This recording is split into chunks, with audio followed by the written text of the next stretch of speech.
Uy, be, gala naman tayo minsan. Punta tayo Tagaytay. True, be. Ang ganda ng bagong bukas na coffee shop doon. Ang sarap mag-story. Tara na, pwede ako bukas. Tara na, mga 5:30 AM kita na tayo sa bus station, ha. Baka drawing na naman to, ha. Matutuloy yan, be. Nakapag-alarm na nga ako, eh. Gigising ako, promise. Masa na ba yung mga yun? 6 AM na.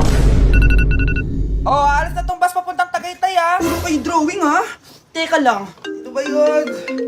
Ano ba yan, be? Bakit ka tumatawag? Ano na, be? 6 AM na. Akala mo pupunta na Tagaytay. Hindi ako pinayagan eh. Sorry, be. Hindi ka pinayagan o tinatamad ka lang? Baka gusto mo sabihin ko sa nanay mo na 3 subject yung bagsak mo.